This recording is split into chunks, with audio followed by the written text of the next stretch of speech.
You're listening to the Spiritual Highways podcast with Leigh Ann and Michelle. Good morning. Good morning. This is very different. We switched up our little setup, so now we can see each other better. Absolutely. And maybe I won't talk so loud. Oh my goodness, she's so funny. It was totally a microphone issue, but no. Now I can look at Michelle's beautiful face without turning to the side as she's making silly faces. So good morning, everyone. We hope you got some good hugs in this past week. Yes. How about that? Yeah. 20 seconds? Everybody Yeah. got a 20-second hug? You know, it really does make a big difference. It does. Oh, nice. Michelle's wall fell. Our wall is moving. That's okay. Earthquake. No, hugs definitely. And it was a good reminder. I recently went to had a friend pass away, and throughout being in the at the funeral and the wake, it was interesting because the hug, because we had just discussed it. I started paying attention to everybody, and that rush of emotion, and even when it's something that was expected, it still is such a healing a property and to be touched. So it's interesting because this past week we experienced the polar opposite of hugs, because I was at a wedding. Wow. And Very seeing interesting. old friends. So while you were celebrating a life that had passed, I was celebrating a new beginning. Wow. And so it was hugs of people I haven't seen. And again, hugs are pretty powerful, and they connect you to someone. Absolutely. And, it's interesting that we both had moments, but on the opposite end of the spectrum. What's interesting too is one of the individuals that I received a hug from was somebody that was not a hugger. Like, when you just meet certain people and they have a presence about them, and it's a very powerful, like, wisdom and like a deep, I don't know, he had a very powerful aura. And not someone that I would expect to get a warm hug from. And that was probably the best hug I got there. So it totally took on a different light, Like you saw them differently. Correct, where I would not have seen them before. So hugs, have many meanings. It softens boundaries. It really does. Like just that story. It softened the boundary that you imagined was there, that probably really wasn't even there. No. And then now it made him more approachable. It's like, hey, we go way back now. Like, he hugged me. We're old drinking buddies. Yeah, that's right. We go way back. I don't know. I didn't just. You're my person now. Yeah. That's right. So we hope everyone experienced hugs, or good hugs. And don't stop this week. Keep it going. Keep the hugs going and flowing. Yes, absolutely. I'm rhyming now. Oh, this is something new. Well, there is something that I feel like Spirit is definitely wanting me to discuss. And it's something that we've kind of go back and forth on, and we've discussed it, but I feel like it's taking on a new light. And it's about dealing with different traumas. We talked about last week, my friend, and dealing with that grief, and how even though you think you're finished processing these emotions, they still come up years later and you're still healing. But one thing that I heard recently that really kind of made me look at things a little bit differently, is the thought pattern behind, like, emotional eating, or things we use to cope with. Okay. What is your coping mechanism, and what are you coping from? And are you allowing yourself to go through those motions and without fighting them? And the way Spirit kind of guides me in this discussion was that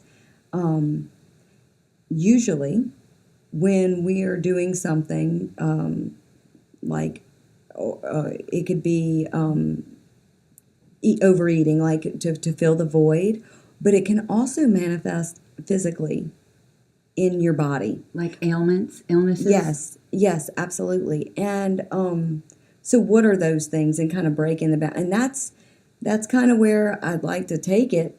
Okay. That's where I feel like we should take it today, and to really explore that. And what does that look like? That's great. I mean, I definitely have dealt with the emotional eating or the mindless eating, just if I'm stressed, and But but I do notice that mind over matter, not necessarily mind over matter, but not allowing illness to dictate me, and that was something I just learned. Wow, that was And very I don't powerful know too. if we ever talked about that. No, we didn't. So I might share that today. I think that's a amazing story of healing that you I definitely should know. share. And do you want me to share? Yes, it right I now? absolutely Okay. do. Well, so for those of you that know me, I deal with chronic migraines, and I have dealt with them for probably 8 years. Sporadic migraines before that, but chronic since since I turned 40. Wow, I just outed myself. Yay. So anyway, fragrances are a big deal for me. They can trigger a migraine pretty quickly. And I had a friend put me in touch with the reality that you have to decide that you're not going to let your body distract you from your path, because the migraines really were distracting me from my path and my work. And even doing this, like, once my mind was clear, and it was literally a moment. You know how you can hear messages from people or hear a quote, or even like if somebody sends you like a scripture and you might not, it doesn't resonate with you in one moment, then it comes back around and you hear it again and then it resonates with you. This advice resonated on that day. I just needed to hear it. It was divine timing. It was divine timing, yes. And I just was like, I'm not going to let these migraines get to me. And I would avoid department stores because of fragrance. And I just went into a department store and I'm like, it's not going to get me today. It's not going to do it. And this was in August. And I made it through that department store a little anxious, but I did not let it get me. Now, that's not to say I haven't had instances in the past couple of months where a fragrance did hit me out of left field. But I can say it was once or twice in the matter of 6 months, not once or twice a week. And the other day I caught myself, I was in Belk, and it never occurred to me to avoid the fragrance counter. It was the first time ever in like recent, history of me being in a department store and forgetting. Like, I was walking right through the fragrance department, like bebopping around, and I got in the car and I was driving away and I went, oh my gosh, I just did that. Wow. And so it was, but I had to actively get my mind and my heart aligned.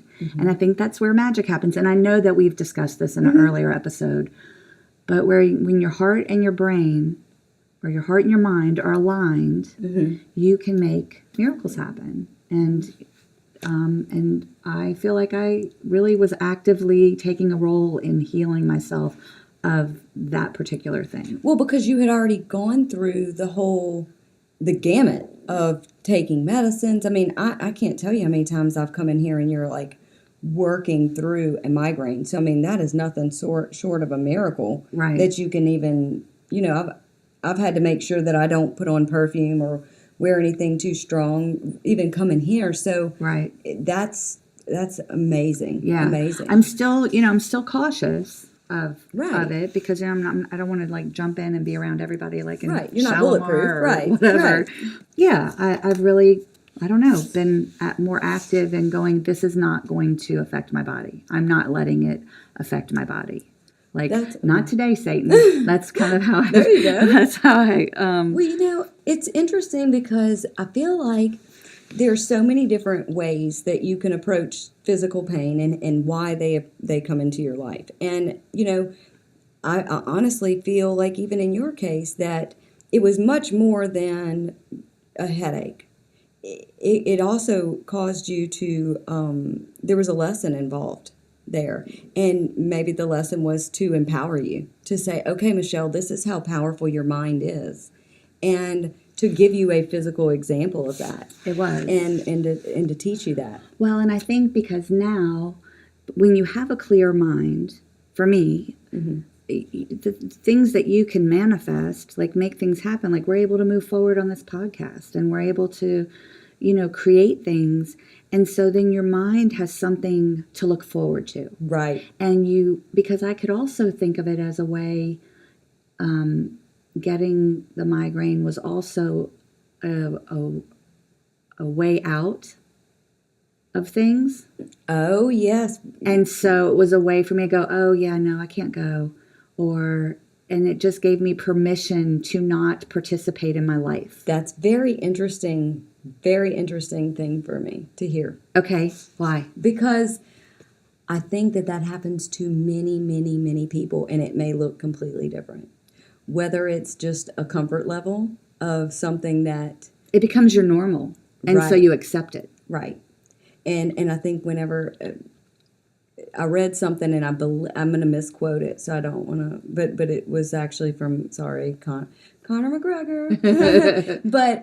But he says that, if what you're chasing for or what you're working towards doesn't scare you, then you need to do something else. And so...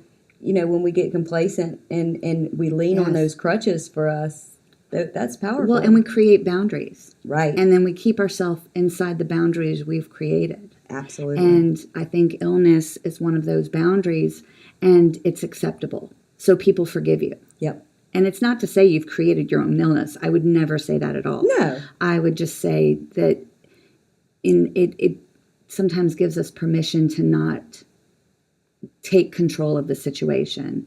And I think our minds are a lot stronger than, or a lot more powerful than we give it credit for. And absolutely. Yeah. And you know what? That goes with, that's fact. I mean, you can look at the statistic. I mean, we don't know.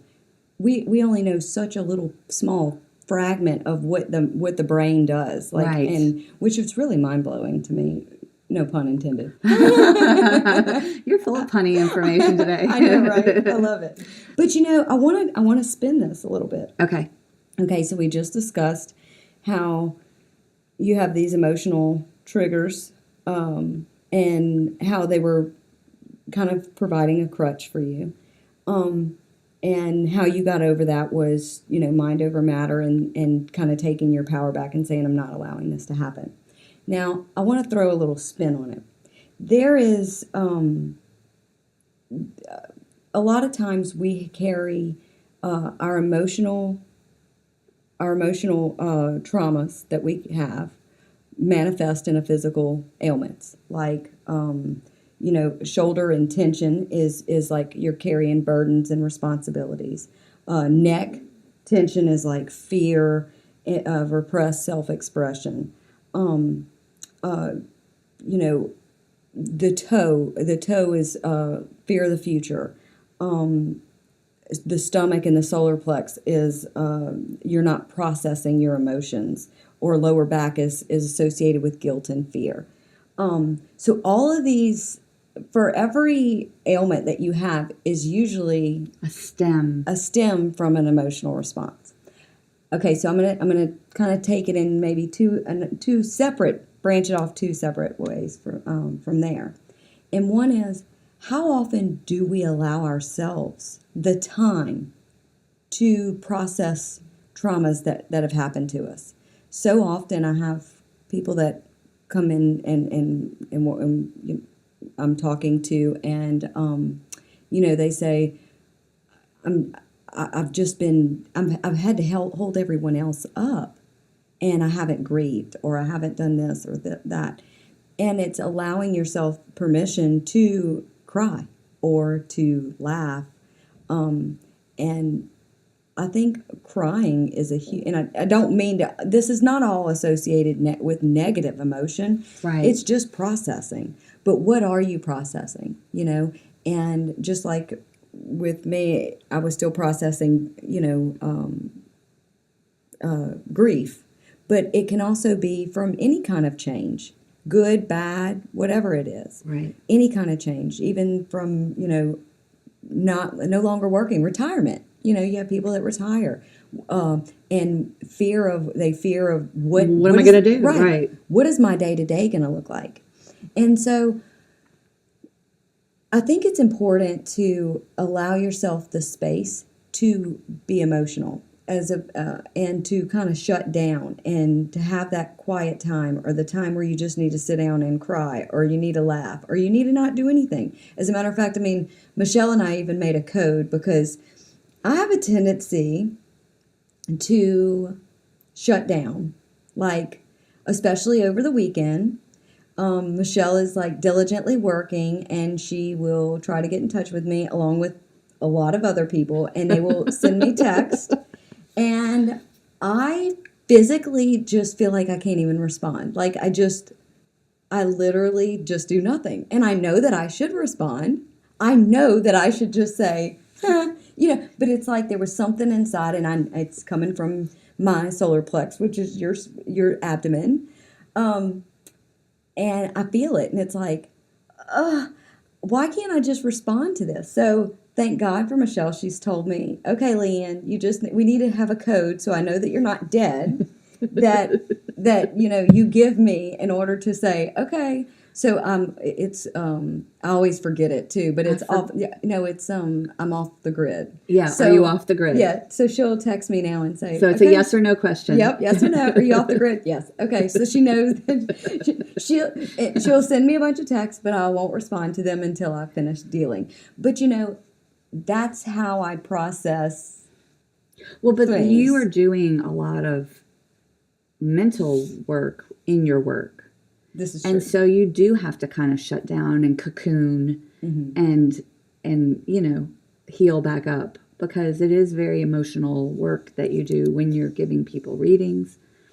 But the same goes for everybody. No, for everybody. But I'm just saying, I understand why you shut down. It's not, and everybody has a reason, right, for shutting down, and it's okay. And my takeaway is just maybe just have that one person that you can say, yeah, I'm off the grid. Right. And let them respect that space, but don't feel guilty about creating that. And I think you took the guilt away. After you and I discussed, okay, just tell me you're off the grid. I don't care if you're off the grid. I just want to know you're breathing. Yeah. And it's okay to be off the grid. So don't feel guilty about that. And so if you have one person mm-hmm. to just go, yeah, I'm off the grid. And it's like you gave me permission to do that. Right. And you shouldn't need permission, but no, it did. But we're social creatures, and sometimes we need permission. No, but because you understood me. I didn't have that nagging like, oh, she's anticipating me responding, and why and see, that allows me the space to say, okay, Leigh Ann, what are you afraid of? Like, why are you not just responding or saying, hey, I need a minute? The other takeaway I want to get from that is we're especially when it comes to job, career, and your family, or all these facets of life, you're constantly saying, okay, you've got to fight, you got to go, work yourself to the bone, and a lot of times we're led to think that if you are not giving 1,000%, 100% of the time, then you're not going to ever achieve your goal. Right. And I find it is so, like, sometimes I just have a day where I literally do nothing. And it started with, I'd sit there and then I'd feel guilty. And I'm like, oh my goodness, I should not. And then you spend the whole day feeling guilty instead of recharging your battery. Exactly. So I took a couple of days, I believe it was last week. I don't know. I lose track of time so quickly. But I sat down and I allowed myself to feel that, but I kind of asked myself why. Like, for one, no one's in charge of me but me. Okay, Yeah. so all right, it's just me and me. So all right, let's have this discussion, me or self. Let's kind of reflect. And I asked my, why am I need this, and so okay, so when I'd start feeling the guilt associated with just being quiet, it's like I found peace within that. And if you noticed, I think I know, can tell when I've recharged. Oh, yeah. It's like being sat on a battery charger. Honestly, it's like I came back and I was It's able like to a just toaster oven, and it's like, bing, it's Yep. done. She's done. And then it's on. It's Yeah. like, oh, I have recharged. Yeah. I'm ready to go. Well, you know what I've learned too, and I'm not always good about it, but I am trying to take time for myself and do nothing, or actually not feel guilty about doing nothing, even if it's binge watching a show or reading a book or Absolutely. whatever, not feeling guilty doing it. But I have found that some of the things that I needed to address kind of worked themselves out in my downtime, and I didn't have to get involved. So that day that I might have spent fighting to make something happen, me ignoring it for a little bit, it ended up working itself out, and I got to have some downtime. Isn't that amazing? And, yeah, and I don't remember specifically what it was. I just remember going, that me ignoring it, and you shouldn't ignore your life. Right. That's not what I'm saying is, but when you're in a situation and you feel like you're forcing and forcing and forcing, and you're like, why won't this work? Why won't this work? It's time to step back and let go of it and see what happens. Because sometimes we hold on to things so tightly that it can't move forward. I'm so guilty about that. And just allow it to, where the cards fall, that's where they fall. And, God's got you. Let him work. Yeah. You take a break. Well, we're so used to like having to like make things happen that it's very difficult. That's like, you make me think of, there was one day I was doing I was working on a painting, and I needed to equally, this is not even how I typically work, which probably was the number one trigger, but I had to evenly distribute this panel into 6 sections. And it was a very easy math problem, okay? And I just needed to 48 divided by 6 all day long. And I measured, and I had just given up. Like I had gone into a complete and utter rage. And so my dad just happened to call, and he what is going on? And I'm like, I'm done. I was about to just call my client and say, you know what? I can't do it. I'm done. I'm finished with this. I was literally having a breakdown. He's like, okay, let's just, obviously there's only, it's a simple math equation, and that's fact. So you just need a minute. Right. So I went inside, I fixed me a cup of coffee and a shot of Bailey's. Bailey's With it, is good. yeah, and I went back outside, and seriously, within 2 minutes, You're like, oh, so I was measuring wrong. Nice, okay, thanks, appreciate it. So it was just, I was so you were caught so up. wrapped up in it. Yeah, you couldn't that see it. That it was so, yeah, and But so we're guilty of that. We overschedule our lives. yep. We think that we have to do something every day of the week. Mm-hmm. We have to be busy sun up to sundown, and that's not always the case. That's right. And actually, it's really not. It shouldn't be the case. Right. We should allow ourselves downtime daily. And I know our kid. If you have kids, your kids' schedules can take over grandkids' schedules. And for retired people, oh my gosh, like you retire, and then all of a sudden you're so busy. You're like, how did I ever have time to work? Right. So, life does happen, but you need to schedule your time for yourself just like you would a doctor's appointment. Right. Call it a doctor's appointment. I don't care. Right. I have an appointment. Right. And even if it's to go and lay in your bed and read a book or go get a pedicure or watch a TV show, schedule it like an appointment. And that way, if somebody needs you for something, you go, oh, I'm sorry, I'm in an appointment. Right. And, you've really helped me a lot with that. I use that app now, and I put things on my schedule, and now it's like, okay, if it's on my calendar, it's probably going to happen. So that's really helped me. So where I want to take it now is dealing with those emotions. Okay, so you've got these triggers, but what are they dealing with, and then how do you know once you've dealt with them? Oh, and how do you recognize them? Right. So when you allow yourself to, cry and those things, when we really think about them, we can kind of correlate them to, okay, I've cried it out. And not to say that once you've finished crying, you're done, but it's kind of giving you it's giving you something physical. But what does it look like whenever we attach ourselves to something or like relationships? And how do you know when you've moved past that? I think it comes with the reaction. Is what's your trigger? What's triggering these things to happen that cause you this anxiety or stress or pain? Okay. Is it a past relationship? I think that can be a gauge of how you react to things, can be a gauge of where you're at in the healing process. How we choose to respond to certain triggers is important. As an example, we have two siblings and they fight. There's a lot of resentment. You've got one sibling who's ready to forgive. Okay, I've forgiven so-and-so because, I can no longer carry these burdens. Yet every time they come around, every time their sister comes around, anything that they bring up, it instantly makes her mad or she's angry, over the slightest little thing. That should be a red flag that says, hey, you're not really finished with dealing with this. You're not really over it. Right. So that would be the trigger. Okay. When you are able to sit with her and for the sibling to be able to say anything and her to remain calm and peaceful, that is how you know that you have dealt with it. A friend gave me this advice, and then a therapist gave me this advice, and it was don't engage.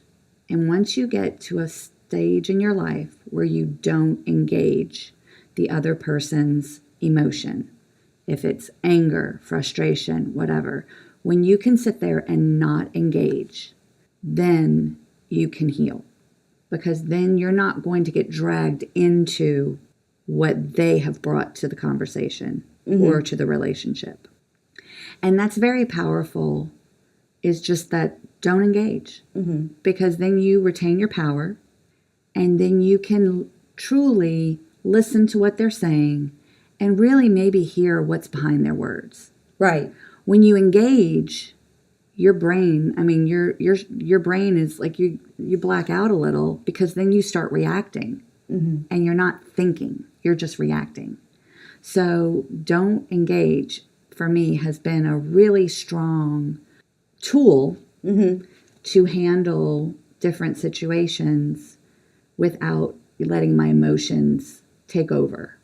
That's true. And you can see it in so many different facets of life, from anything. It's true. And if you cannot engage and really listen to the other person, you can usually diffuse what's about to happen or what they're feeling. And sometimes if you truly hear them and don't react to them, that really helps them. And then they see you differently. But you know what? I think this can also be played into, we talk about couples and families and relationships a lot, but there's a huge mass group of people who are single. And the relationship that they fight with is within themselves. And that, especially being as, Valentine's Day was yesterday. Oh, yeah. There was a lot of people that were alone. And that triggers a completely different emotion, not attached to anyone else, but to their self. Yeah. And that is a battle that, that has to be worked with themselves. But I think whenever you will see that shift of, because I'm sure that it brings up feelings of being alone or loneliness or not worthiness and then some people are very happy to be alone, but Yeah. maybe their mom is not happy they're alone, so they are like, Exactly. foster, like, why are you still alone? Are you going to find somebody? When are you going to have a baby? When are you going to settle Oh. down? And you're like, oh my gosh, I like my life. Leave me alone. I'm married, but I have friends that are Trust me. single, and they're like, I'm happy. Oh, yeah. I'm good. And so I think when you let outside influences, opinions, it's frustration in them not honoring where you're at and Right. that you're okay there. And then for the people that are not okay there, it's okay. You have to work through it, but I think it's just not your timing. You'll find your person if that's Yeah. what you're looking for in the divine timing. Mm-hmm. But I think what it stems back from is being okay with that. Yes. Whenever you know that you have dealt with that that trauma or that pain or that emotion, when you can look at it and feel peace. There's a lot of people that look at my choices in life and the way that I choose to, my path is definitely not the norm. It's right. just not. And that's okay. I'm at complete peace with that. And for a long time, I really battled with, and it still comes back up. And every now and then when I think that I'm finished dealing with the fact that it's okay for me to be different and have my own unique way of doing things, the way that others think that I should live or be comes into play. And at first it's like it triggers me. And I have to reel it in and say, wait a minute. Yeah. I need to step back into myself and say, it's not for you. yeah, this is for me. Well, only. and that's at the end of the day, what comes out of your mouth is what you're responsible for. Right. And so what comes out of their mouth you're not responsible for that. Right. But it was an attachment. It was is. like the second that you should do this, and this, Yeah. or wait a minute. Should is just a terrible word. Yeah. Yeah. So, no. Yeah. That's what I'm doing me, you do you. Yeah.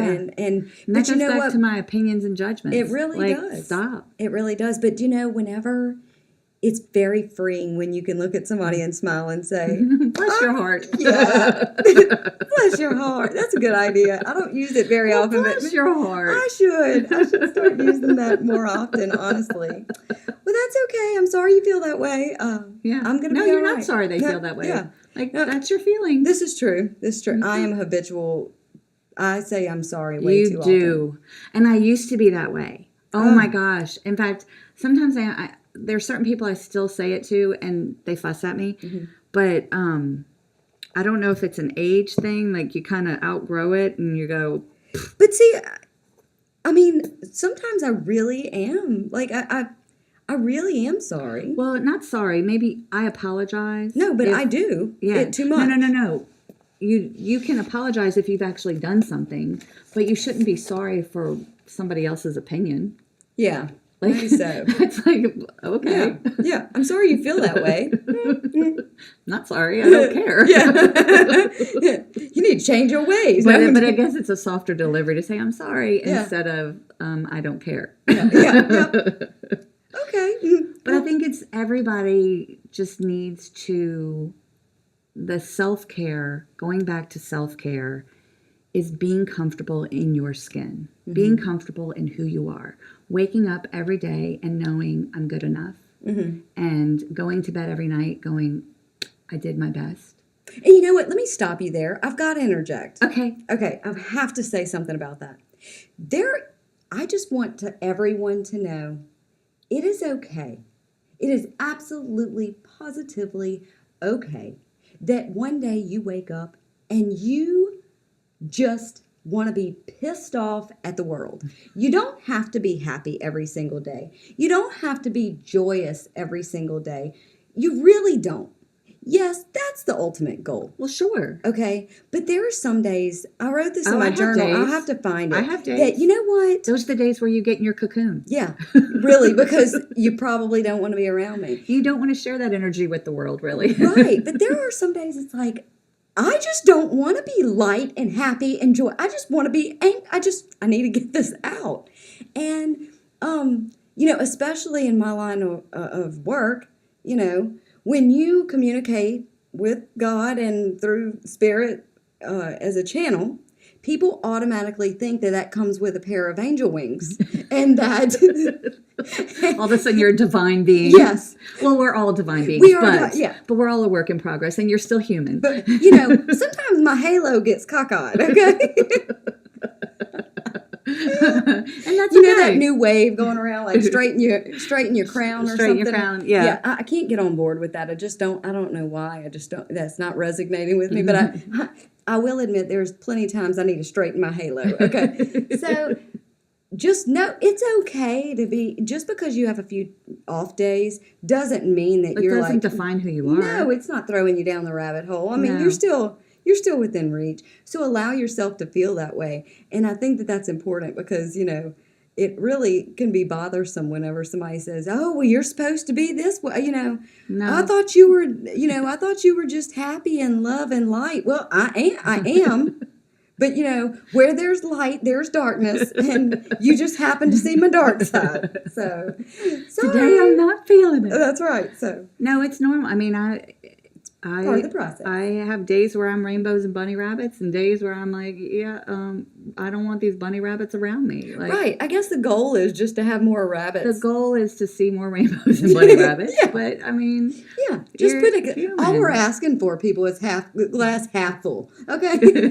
Half full. There you go. It's always full. It's full of half water and half air. That's right.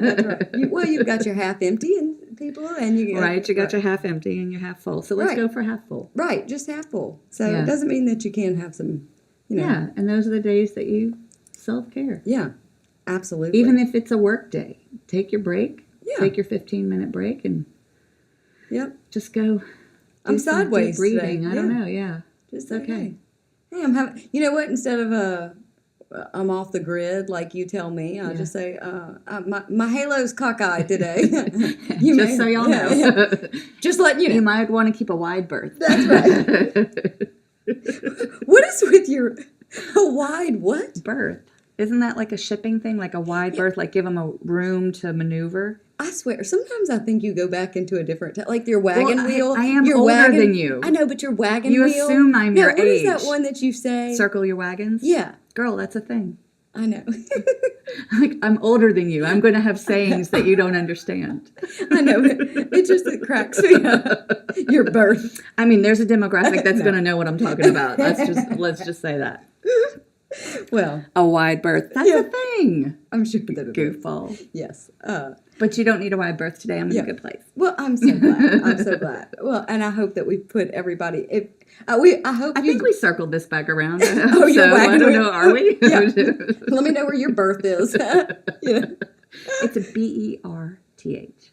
I need to work on my wide birth then, because I haven't been working out very often. But this episode, we've kind of touched on so many different facets of the human experience and emotion, and how our emotional pain can correlate with our physical pain, which that is something that I do want to touch on in more detail, maybe in a later episode, as far as what that actually looks like, and break that down for people, because I think it is something that's very important and that can be helpful. But to recognize what is your trigger, and when you're triggered, what is causing that trigger, and how do you know when you've completely worked through that emotion? What does it look like? And that's when we discuss that it looks like peace.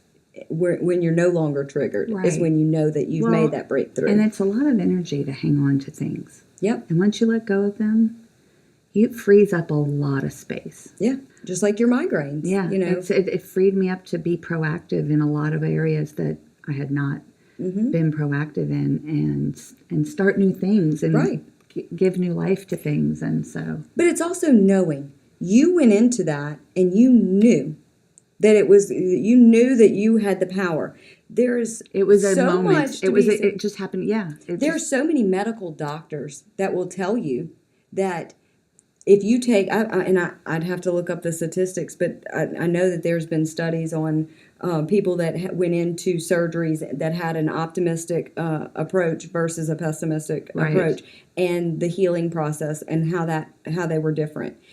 I mean, that's been Well, and tried I think and that true. goes. That goes with anything and It everything. does go with anything If you and everything. believe it, if you know it and you believe it to happen, it will absolutely happen. You're right. Try it. If you don't believe me, I will eat my words. I'm serious. If you really know it to be true, if you truly believe in something and you know without a doubt that it will happen, it will absolutely happen. Yes.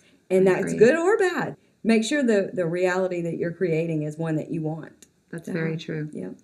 Well, don't forget to, you can subscribe to us on SoundCloud and iTunes, and YouTube.